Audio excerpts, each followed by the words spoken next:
Good morning students. Today we discuss about the implicit function. Whenever a function is given to you, it always contains the two variables x and y. In previous exercise we discussed about the derivative of a function in which y is given to you and complete function is represented in the form of x. When it is easy to separate the function from y and x, that type of function is called as explicit function.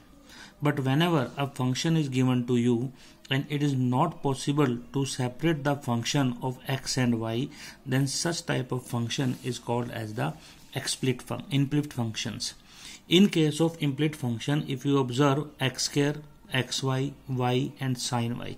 This is the example. It is not possible for us to separate the y from this function.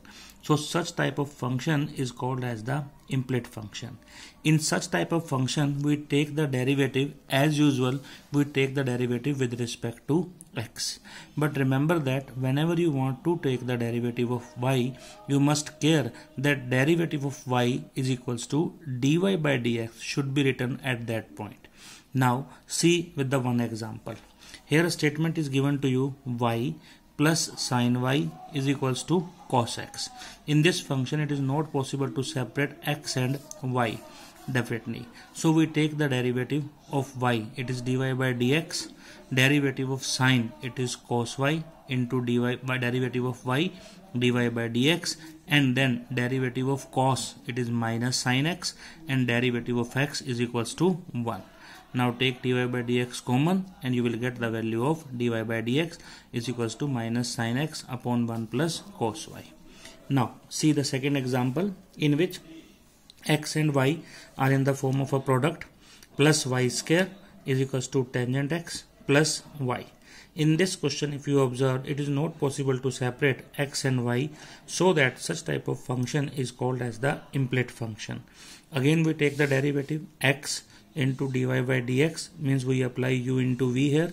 First function as it is, derivative of second, plus second function as it is, derivative of first.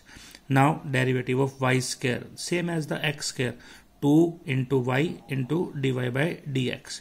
Derivative of tangent x, secant square x, plus derivative of y dy by dx. Now separate this dy by dx on the one side. If you observe, all the dy by dx on the one side and all the function remaining on the other side.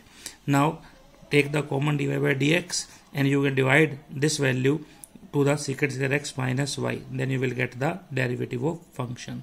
So this type of function is called as the implicit function, in which x and y are not separated easily. So when you take the derivative of y, you must care about it that derivative of y is equals to dy by dx, and if y contain any power, in that case take the derivative of power first, after that take the derivative of function.